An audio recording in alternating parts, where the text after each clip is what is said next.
apresentar para os irmãos o pregador desta manhã. Estava passando aí na frente e falei, entra, aí você pode pregar para nós.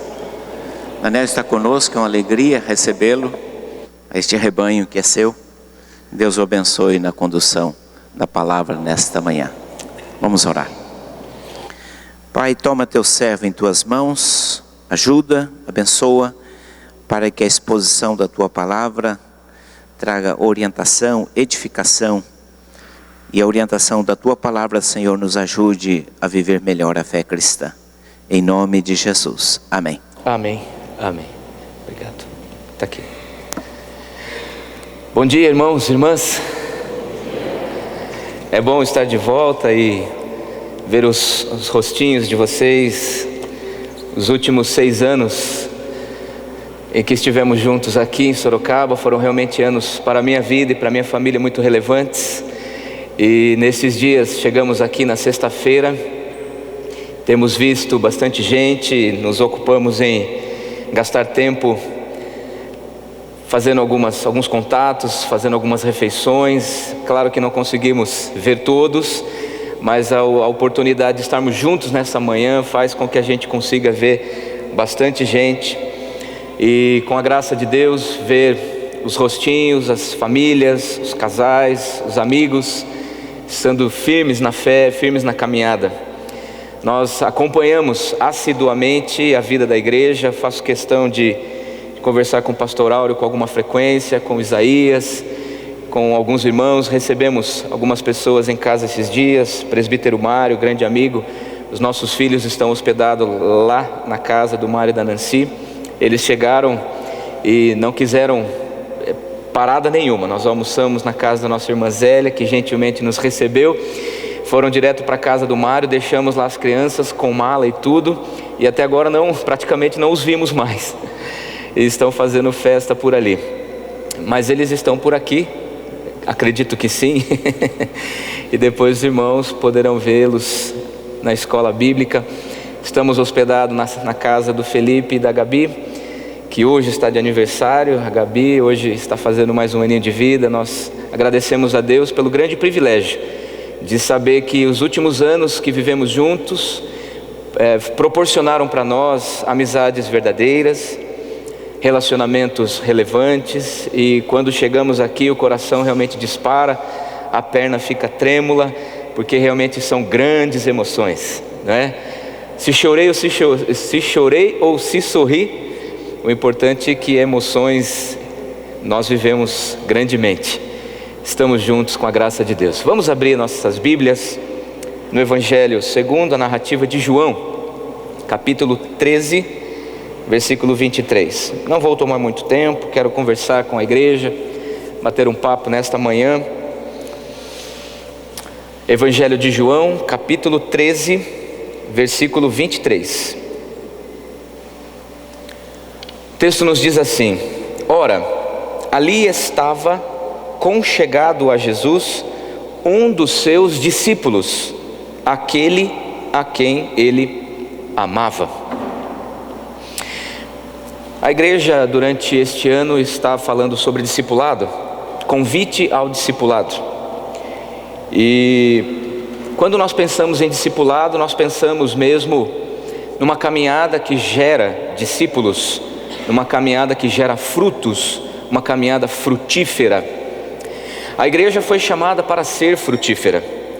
No Evangelho de João, capítulo 15, se você virar uma página, você tem ali o apóstolo João narrando uma conversa com Jesus e os discípulos, onde Jesus apresenta o agricultor, Deus o Pai, e Jesus diz: eu sou a videira verdadeira, vocês são os ramos. Todo ramo que estando em mim, esse ramo dá fruto. E ele utiliza por várias vezes no capítulo 15 o verbo permanecer, cerca de 12 vezes. Se você analisar até o versículo número 17 de João 15, o apóstolo João descreve Jesus conversando com os discípulos, falando a respeito de permanecer para frutificar. E ele diz que precisamos permanecer em Jesus, ele mesmo Jesus, capítulo 15, versículo 4: permanecei em mim e eu permanecerei em vós. E ele diz: sem mim vocês não podem fazer nada. Então é impossível nós pensarmos em discipulado que gera frutos longe de Jesus. E ele diz também no versículo 7: se permanecerdes em mim, as minhas palavras permanecerão em vós. Então nós podemos pedir o que quiser e nos será feito. E ele, na sequência de um raciocínio, ele diz no verso 10: se guardardes os meus mandamentos, permanecereis no meu amor, assim como também eu tenho guardado os mandamentos de meu Pai, no seu amor permaneço. Jesus então diz: vocês precisam permanecer em mim, permanecer na palavra, permanecer no amor. Esta é a receita simples e básica para que um ramo, estando firme em Jesus, possa frutificar.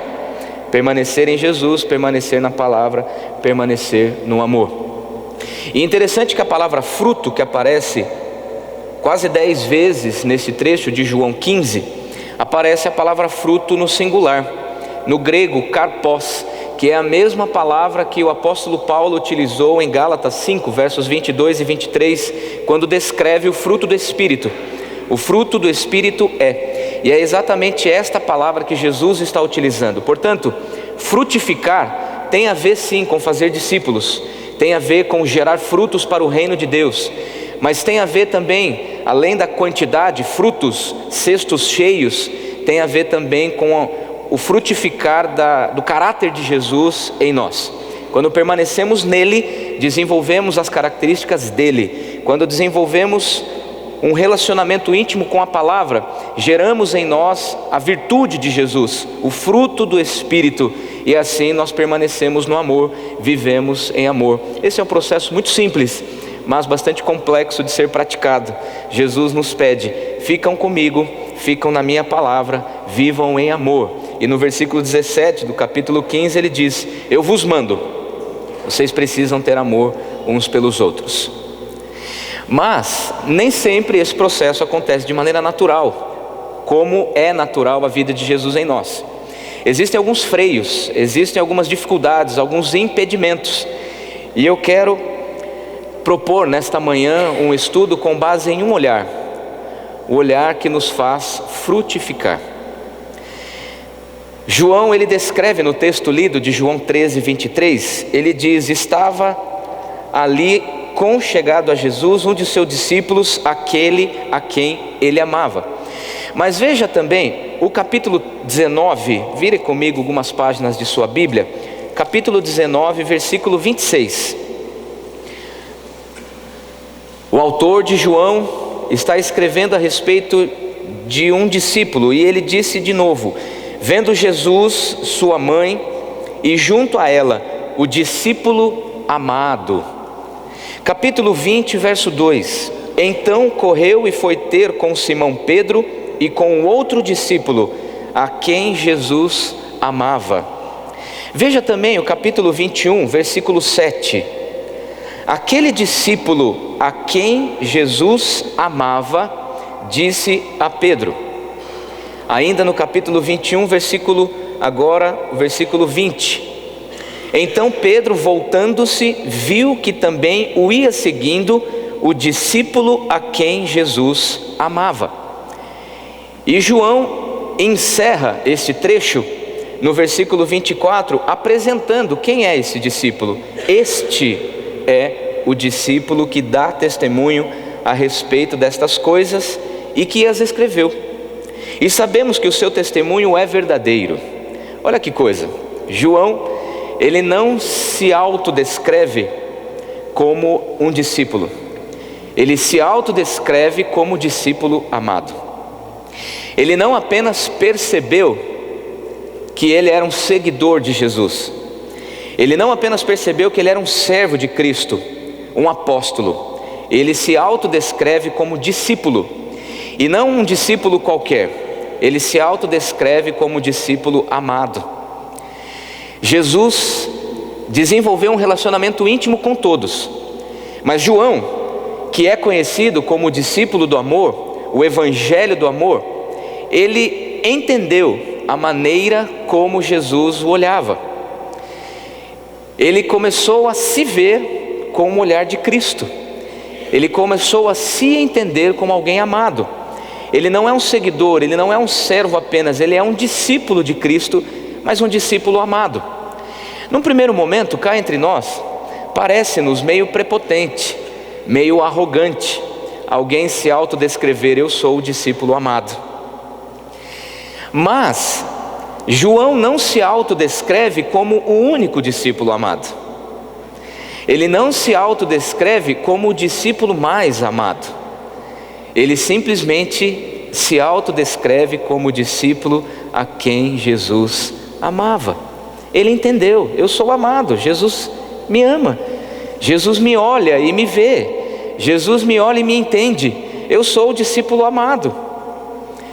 Você entende que esse olhar de Jesus faz toda a diferença na vida do cristão? Porque nós temos muitos olhares que estão sobre nós. Exemplo, o olhar dos outros. Este olhar nos intimida, esse olhar nos enfraquece. Parece-nos que estamos sempre sendo observados e muitas vezes agimos e reagimos para sermos olhados. Agimos e reagimos conforme os outros nos olham. João, independentemente de qualquer coisa, do que se pudesse falar, do que se pudesse pensar, ele entendeu o olhar de Jesus, e porque entendeu o olhar de Jesus, ele entendeu que ele era amado. Mas muita gente não se sente amado por causa dos olhares dos outros. Um pai que olha para o filho e o filho se sente diminuído. Um pai e uma mãe que fala: você nunca vai dar nada na vida, você não tem jeito mesmo, você não presta, você nunca vai casar, você nunca vai encontrar alguém, você nunca vai ser feliz. Existem pessoas que seguem carreiras profissionais porque não conseguem desenvolver uma autoestima capaz de percorrer os seus sonhos, e vão seguindo sonhos alheios, vão seguindo orientações de pais, orientações de mães, orientações de carreiras rentáveis, dinheiro. Recentemente estávamos num acampamento de jovens lá em Londrina, e no sábado à tarde nós propusemos algumas perguntas com alguns textos bíblicos e pedimos para os jovens saírem no acampamento e refletirem com base naquelas perguntas, naqueles textos bíblicos que ali estavam. E uma das perguntas era: como você se vê daqui a 10 anos? E é interessante que alguns deles escreveram que daqui a 10 anos eu quero estar rico. Nem sempre nós temos sonhos, como por exemplo, daqui a 10 anos eu quero ser ainda mais relevante, daqui a 10 anos eu quero ser feliz, daqui a 10 anos eu quero estar com a minha família ainda mais bonita, com o meu casamento ainda mais ajustado, com os meus filhos ainda mais próximos, com a minha igreja ainda mais percebendo a minha presença e o meu trabalho, os meus serviços. Mas não, nós nos incomodamos muito com o olhar dos outros, com o que pensam, com o que vão dizer, e esse olhar nos aprisiona, e por conta deste olhar nem sempre frutificamos. Mas o sábio Salomão, ele escreve em Eclesiastes, capítulo 7, versos 21 e 22, não apliques o coração a todas as palavras que se dizem, para que não venhas a ouvir o teu servo amaldiçoar-te, pois tu sabes que muitas vezes tu mesmo tens amaldiçoado a outros. Salomão está dizendo assim: não fique ouvindo tudo o que dizem a teu respeito, tome cuidado. Claro que nós não podemos impedir que as palavras cheguem aos nossos ouvidos, mas nós podemos blindar o coração.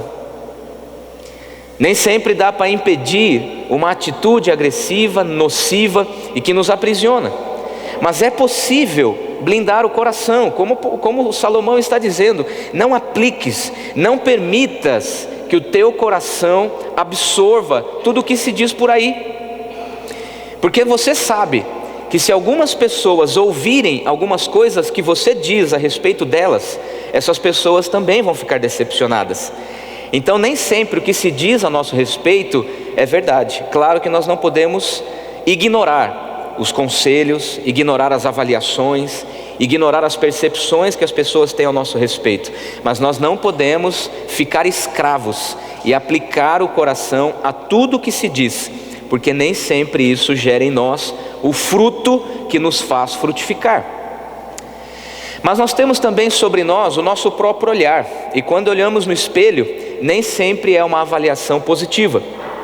Quando nós nos olhamos no espelho, às vezes nós vemos ali mesmo uma mãe fracassada, um pai fracassado, Um homem e uma mulher que não conseguiu vencer os dramas da vida, que não conseguiu ser bem-sucedido no trabalho. E esse olhar próprio, essa autoanálise, esta autoavaliação, ela precisa ser franca. Mas nós precisamos entender que às vezes nós somos muito rigorosos conosco mesmos. E nós nem sempre conseguimos desvincular aquilo que mostramos para os outros daquilo que realmente somos. E lá no fundo, às vezes nós somos pessimistas, angustiados, temos cadeias em nossas mãos e pés, temos alguns freios que nos impedem de sonhar e de olhar para nós mesmos com o mesmo olhar que Jesus olhou para João, e João percebeu isso: eu sou amado. Mas nem sempre nós nos sentimos amados. E esse olhar próprio às vezes faz com que a gente viva de acordo com o nosso bel prazer. Não me importa o que os outros pensem, esse é o outro extremo. Vou viver de acordo com o que eu quero, de acordo com o que eu sinto. E aí no livro de Juízes, capítulo 17, verso 6, e também no capítulo 21, verso 25, a Bíblia diz que houve um tempo onde Israel fazia o que achava mais reto aos seus próprios olhos. Existem pessoas que não se importam, por outro lado, com o que pensam, com o que sentem aqueles que estão ao redor. Esse é o reflexo de uma linha filosófica antiga chamada humanista, que tem nos levado a ser pessoas individualistas, egoístas, pessoas que gostam do prazer, pessoas que gostam de se auto-intitular pessoas felizes, mas lá no fundo nem sempre são. E aí nós vivemos ao nosso bel prazer, magoando pessoas próximas, fazendo com que os nossos sonhos sejam mais importantes do que os sonhos do cônjuge, dos filhos. E então nós olhamos para nós mesmos e não entendemos o olhar de Jesus, que nos faz ser amado, mas um amor que nos move, que nos lança, que nos motiva. Esse olhar pode nos aprisionar e nos impedir de frutificar. Mas temos também sobre nós o olhar do capeta, o olhar do inimigo, o olhar da serpente. E em Gênesis, eu até peço que os irmãos localizem por favor este texto, que é um texto bastante conhecido, mas vale a pena pensarmos um pouquinho. Capítulo 3, verso 4, aquele momento onde a Bíblia registra a queda da humanidade. E ali no versículo 4, a serpente disse à mulher: é certo que não morrereis. Olha que coisa interessante, o olhar do inimigo sobre nós também nos aprisiona, porque é um olhar que gera dúvidas, gera questionamentos, é um olhar que mente, é um olhar que fala que somos o que não somos, ou que não somos aquilo que de fato somos. A serpente olhou para a mulher e fala: fique tranquila, coma dessa fruta, olha que coisa bonita, você não vai morrer. O olhar do inimigo sobre nós pega as nossas vulnerabilidades e nos ameaça. O olhar do inimigo gera dúvidas em nosso coração. Veja ali no versículo 1, a última frase: é assim que Deus disse: não comereis de toda árvore do jardim? O inimigo colocou em xeque, ele distorceu a palavra de Deus. Deus disse: vocês podem comer de todas as árvores, menos aquela ali. E a semente então ela distorceu. Deus falou para vocês que vocês podiam comer qualquer coisa. Mas aí no versículo 4, ela lança um questionamento, a serpente lança uma dúvida no coração de Eva. Não, imagina, se você fizer isso, você não vai morrer. Esse é o olhar do inimigo. Ele está ao nosso derredor, bramando como leão, procurando as nossas fragilidades, procurando uma brecha para nos atacar e nos impedir de frutificar para o reino. E ainda ele vai dizendo no versículo 5: porque Deus sabe que no dia em que dele comerdes, se vos abrirão os olhos, e como Deus, sereis conhecedores do bem e do mal.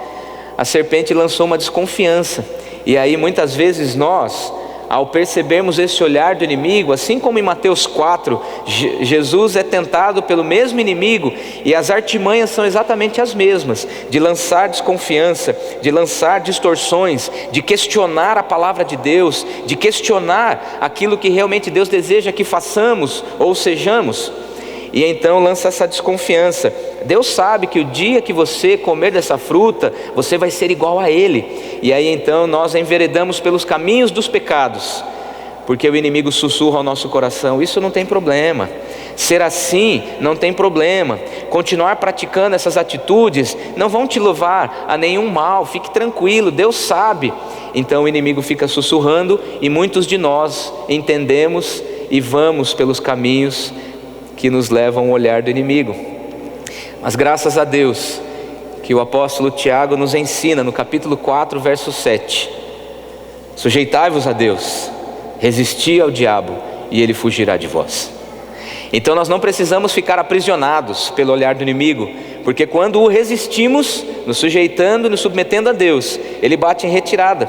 O inimigo não consegue entender a obediência de um cristão, ele não consegue aceitar a adoração, ele não suporta ver um cristão se sentindo amado e frutificando para Jesus. O inimigo bate em retirada, e por isso mesmo a palavra nos ensina: resistam, resistam, porque eu estou com vocês. Mas que bom que nós temos sobre nós também o olhar de Cristo, o olhar de Jesus. O olhar de Jesus é um olhar verdadeiro. Veja comigo, por favor, o Salmo de número 139. Por favor, Salmo 139. O olhar de Jesus é um olhar real, é um olhar sem filtros, sem máscaras. Ele nos olha e entende quem somos.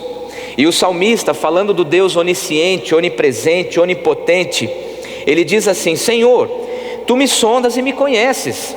Teu olhar sobre mim é um olhar irrestrito. Sabes quando me assento e quando me levanto, de longe penetras os meus pensamentos, esquadrinhas o meu andar e o meu deitar, e conheces todos os meus caminhos. Ainda a palavra não me chegou à língua, e Tu, Senhor, já a conheces toda. Tu me cercas por trás e por diante, e sobre mim pões a mão. Tal conhecimento é maravilhoso demais para mim, é sobre modo elevado, não posso atingir. Agora veja comigo, por favor, o verso 16. Os teus olhos, é o olhar de Jesus, é o olhar de Deus.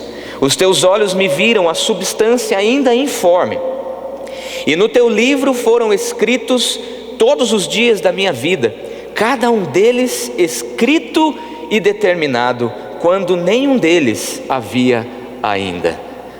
Esse é um olhar verdadeiro, é o olhar de Deus sobre a tua vida, minha irmã. Ele sabe quem é você. Deus conhece os teus intentos. Deus conhece quem você foi e quem você ainda virá a ser. Deus conhece as tuas fragilidades. E diferentemente do inimigo, ele não te trata conforme as tuas vulnerabilidades. O inimigo nos vê um potencial pecador. Jesus nos vê um potencial santo. O inimigo nos vê um potencial caído. Deus nos vê um potencial redimido. É um olhar verdadeiro, é um olhar que aceita, é um olhar que acolhe, é um olhar que diz: eu sei quem você é, deixa eu te mostrar quem eu sou. E é por isso mesmo que a Bíblia nos ensina que o olhar de Jesus é um olhar amoroso. Evangelho de Mateus, capítulo 9, versos 35 a 38, nos mostra um momento onde Jesus chega diante de Jerusalém e chora. Ele chega e ele vê, ele olha para as pessoas da cidade e desenvolve imediatamente um amor, um olhar compassivo. Verso 36, vendo Jesus, ao olhar as multidões, teve amor, compadeceu-se delas, porque estavam aflitas e exaustas, como ovelhas que não têm pastor. Esse é o olhar de Jesus sobre mim, sobre você e sobre todas as pessoas. E quando nós entendemos esse olhar sobre nós, nós entendemos também esse olhar de Jesus com relação às pessoas que estão ao nosso redor. É um olhar amoroso. Jesus nos olha e vê: vocês estão tão aflitos, tão exaustos, deixam que vocês sejam minhas ovelhinhas. Eu quero ser o pastor de vocês, porque eu tenho um amor o suficiente para levá-los ao lugar que vocês nunca imaginaram ir. Eu quero que vocês sintam coisas no coração de vocês que nenhuma outra realidade pode proporcionar, senão o meu olhar e a minha vida em vocês. Quando Jesus nos olha, Ele se compadece, Ele vê as nossas fragilidades e pensa: eu preciso fazer algo, eu preciso que vocês sintam isso. É assim que João se sente. Jesus olha para João e João sente o olhar penetrante de Jesus, um olhar que se compadece, um olhar que aceita, um olhar que traz para perto. E é por isso mesmo que esse olhar é um olhar transformador, porque quando entendemos isso, não somos mais as mesmas pessoas. O olhar de Jesus nos leva a sermos outros, melhores, aperfeiçoados. Quer ver uma prova disso? João, embora conhecido como o discípulo do amor, como ele mesmo se autodescreve, nem sempre ele foi tão amorosinho assim. João também não era tão flor que se cheirasse, não é? Ele era explosivo. Exemplo, Evangelho de Marcos capítulo 3, verso 17, quando a Bíblia descreve Jesus chamando, comissionando ali os 12 para trazer para perto, quando ele apresenta Tiago e João, filhos de Zebedeu, ele diz assim: eu vou chamar vocês a partir de agora de Boanerges, porque Boanerges quer dizer filhos do trovão. O que dizer de um homem que é chamado de filho do trovão? Um homem explosivo, barulhento. A Bíblia não dá muita margem para a gente interpretar essa expressão Boanerges, filhos do trovão, mas boa coisa me parece que não é. Jesus, quando olha para todos os discípulos, vê ali Pedro, vê ali os outros, Tiago, ele olha para Tiago e João e fala assim: peraí, eu não vou chamar vocês de Tiago e João, eu vou chamar vocês de filhos do trovão. Ele era também ambicioso. No Evangelho de Marcos capítulo 10, versículo 37, Jesus capta uma conversa entre os dois irmãos, Tiago e João, filhos de Zebedeu, os filhos do trovão. Eles estavam discutindo assim: Jesus, quando nós chegarmos à glória, será que um de nós pode sentar à tua direita e o outro à tua esquerda? Olha o bate-papo desses camaradas, ambiciosos, intrépidos, arrogantes. O Evangelho de Marcos foi o primeiro evangelho a ser escrito. Os estudos comprovam que os outros evangelistas tiveram como base o Evangelho de Marcos. É possível, na minha singela compreensão, que João, quando leu o Evangelho de Marcos, ele diz: não, peraí, eu não sou assim não. Eu não sou tão filho do trovão assim. E aí ele percebeu que Marcos registrou aquele pedido que eles fizeram para Jesus: Jesus, quando chegarmos na tua glória, deixa um sentar à direita, o outro sentar à esquerda. E João falou assim: não, eu mudei, eu amadureci, eu sou o discípulo amado, Jesus me olha com outros olhos. Mas os evangelhos registram ainda que João era uma pessoa intolerante. Lucas capítulo 9, verso 49, havia um homem expelindo demônios em nome de Jesus, só que não era da comitiva, não era entre os discípulos. E João chegou para Jesus e disse: Senhor, nós vimos um homem que expelia demônios e nós proibimos. Isso não pode acontecer. Nós não deixamos, nós mandamos ele embora. Mas Jesus falou assim: não, fica calmo, João, filho do trovão. Fica calmo, João. Você que me pede para sentar à minha direita, este homem está trabalhando por nós. E quem é por nós não é contra nós. Então fique calmo, João. Não seja tão intolerante. Aceite as pessoas. Aceite quem são. Deixe as pessoas se aproximarem de vocês. Existem muitas pessoas que nós vamos chegar lá nos céus, naquele dia onde Jesus o próprio estará separando o joio do trigo. E nós vamos ver muitas pessoas que hoje nós achamos que são improváveis. Achamos que são pessoas que não entrarão no reino dos céus, porque nós somos intolerantes. Nós não aceitamos as pessoas como Jesus aceita. Jesus disse: calma, seu intolerante, calma, seu filho do trovão, ele está expelindo demônios, ele está conosco, faz parte da equipe, fica calmo. E no texto seguinte, Lucas registra João vingativo, porque Jesus estava já chegando para Jerusalém e já estava predizendo o ministério, tudo aquilo que ele faria. E quando ele passa por Samaria, os samaritanos não recebem Jesus. E a proposta de João é muito peculiar. No verso 59 ele diz assim: Senhor, queres que mandemos fogo do céu para consumir os samaritanos? Olha que interessante. Os samaritanos rejeitaram Jesus, e João, numa demonstração de amizade, de parceria, de proteção, ele então decide pedir permissão para Jesus para não mandar bola de fogo, um Hadouken nos samaritanos. Consome esse povo todo, não pode, são samaritanos, estão rejeitando Jesus. Esse João talvez não seja o João que nós gostaríamos que fosse, mas que bom que João é assim. E quando ele se autodescreve, ele se autodenomina discípulo amado.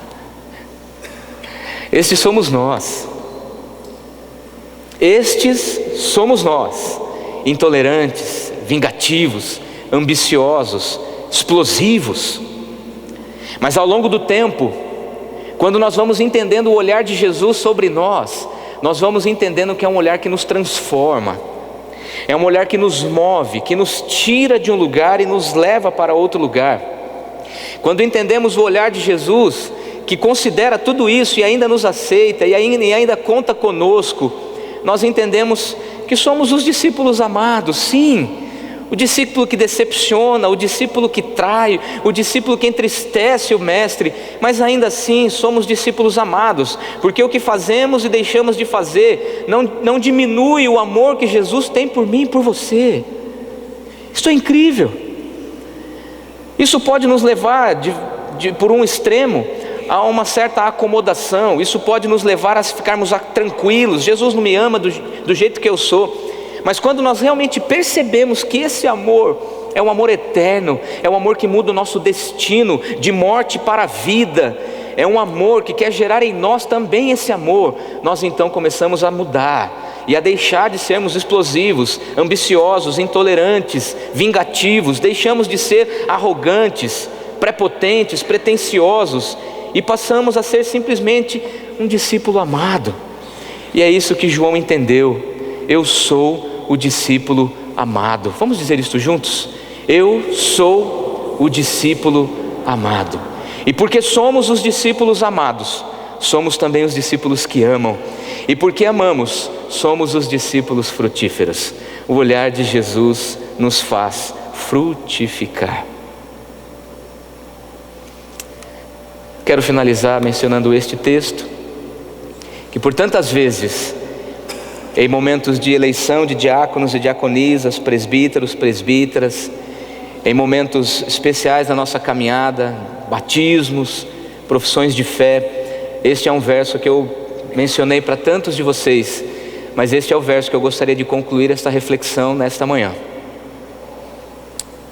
Jesus, olhando para os discípulos amados, olhando para mim e para você, Ele disse: não fostes vós que me escolhestes a mim, pelo contrário, eu escolhi a vós outros, e vos designei para que vades e deis fruto, e que o vosso fruto permaneça, a fim de tudo quanto pedirdes ao Pai em meu nome, Ele vô-lo conceda. Eu escolhi você, disse Jesus. Eu escolhi você para te amar. E se você entender o meu olhar, diz Jesus, a sua vida vai ser outra. Porque eu, com o mesmo olhar que eu te chamo, eu te envio para que você olhe os outros com o meu olhar. Com uma mão, Jesus nos tira das trevas, e com outra mão, Jesus nos coloca no ministério para frutificar. Se você não é um discípulo que trabalha, você é um discípulo que dá trabalho. Se você não é um discípulo em missão, você ainda é um campo missionário.